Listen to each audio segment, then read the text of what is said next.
Hello, and welcome back to the Inner Citadel. We're talking today about the most pressing spiritual crisis of our time, nihilism.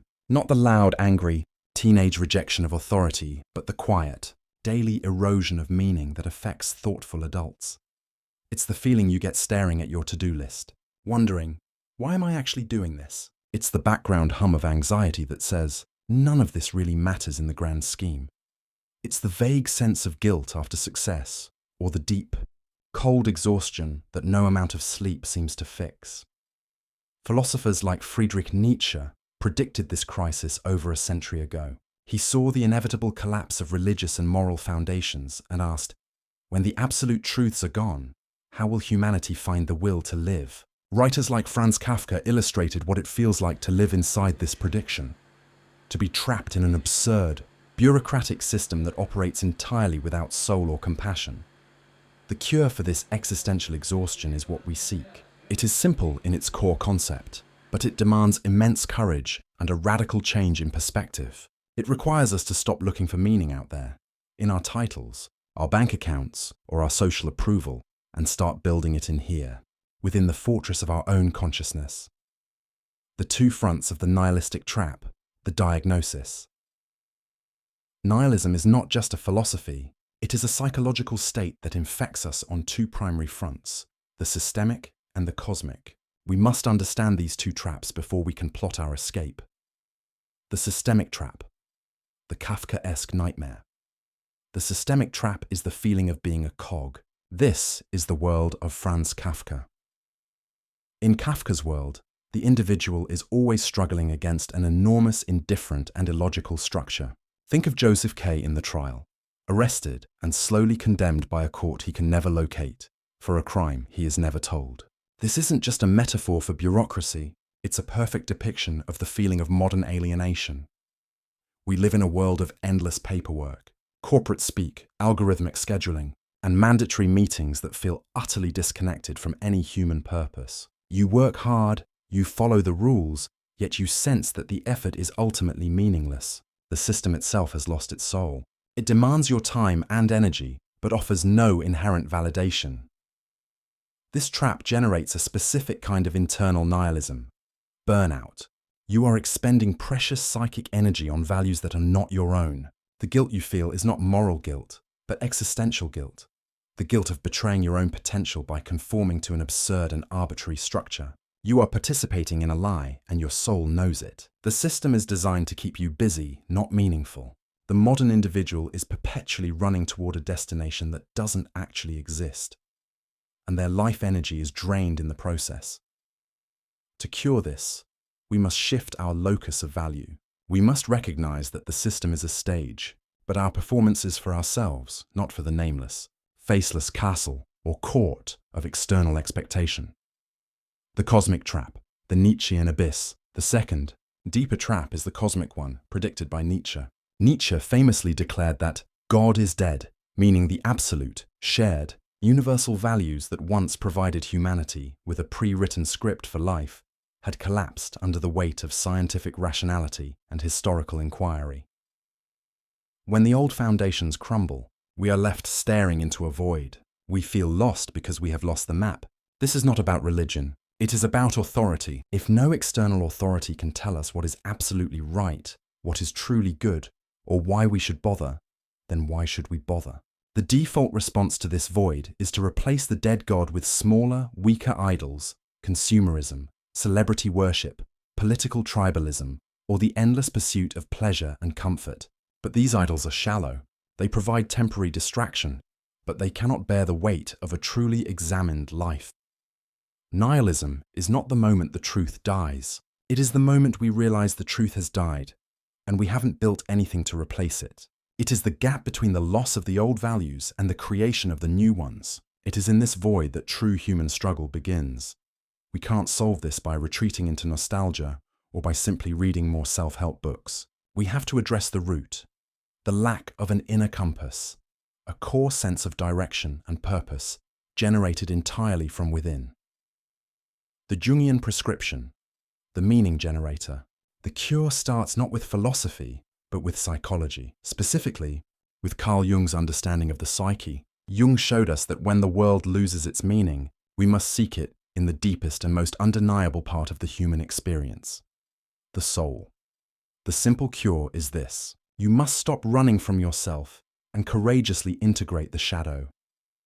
The necessity of the shadow for Jung, meaning, is not an idea you believe in. It is an experience you live through, and the deepest, most potent experiences are always found where we are afraid to look.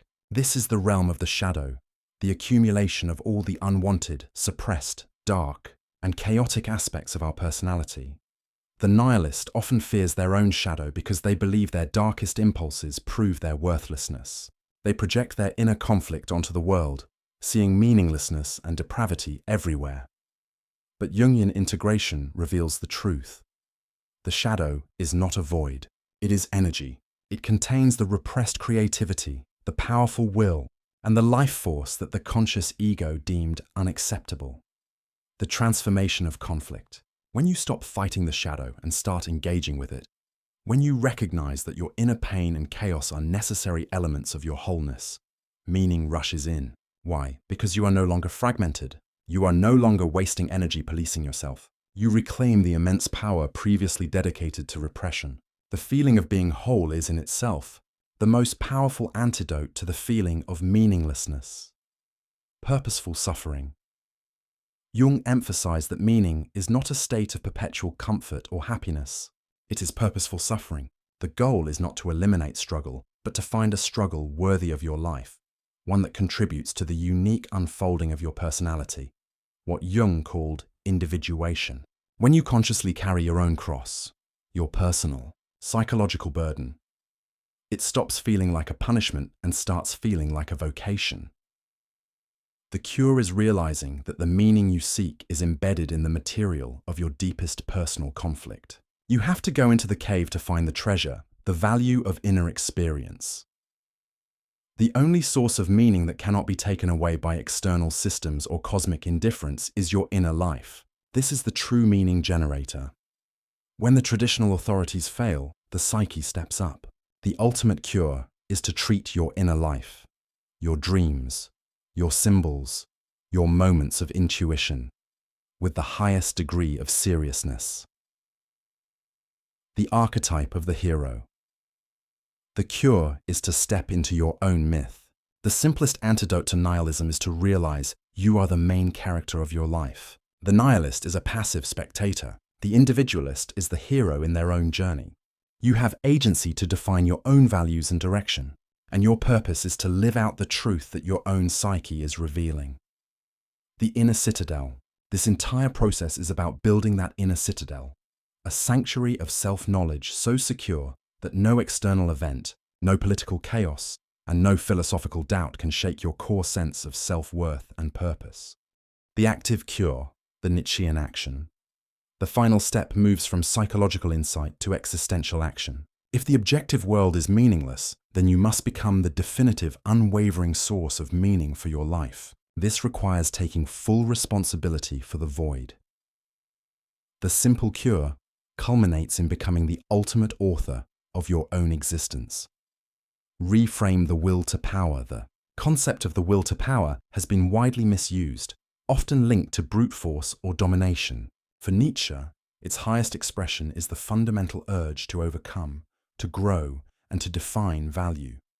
It is the raw psychological engine that pushes us past comfort and toward difficulty. It is the life-affirming instinct to say yes to life, even knowing its tragic nature. The nihilist is someone who has lost the will to power over themselves. They allow external forces, expectations, habits, distractions to define their course. They become reactors, not actors. The creation of values.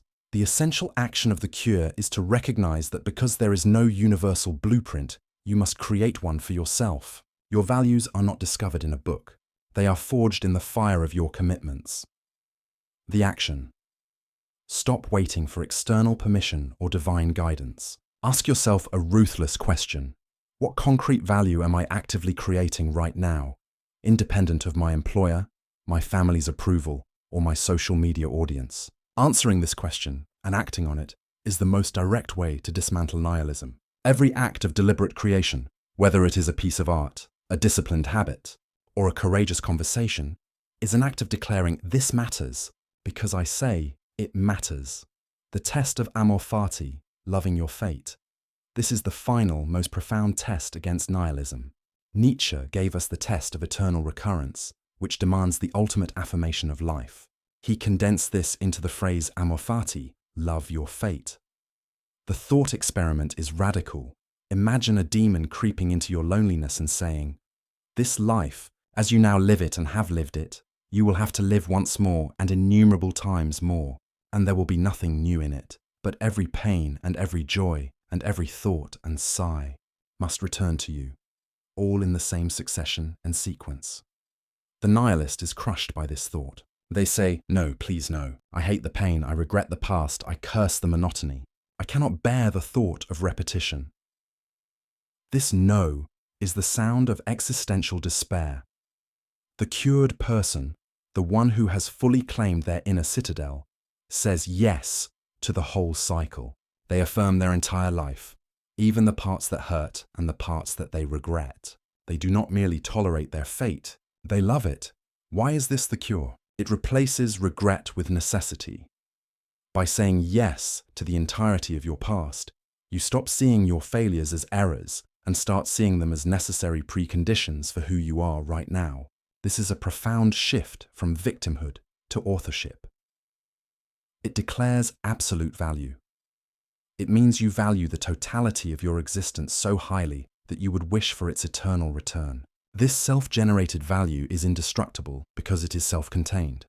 The simple cure for nihilism is, therefore, the greatest act of self-sovereignty, to accept the responsibility of being the architect of your own soul, and to affirm, fully and unconditionally, the fate that has made you who you are. Stop asking, "What is the meaning of life?" and start declaring, "I am the meaning of my life." Thank you for watching. If this video resonated with the quiet crisis inside you, please consider subscribing to the Inner Citadel for more explorations of philosophy and depth psychology.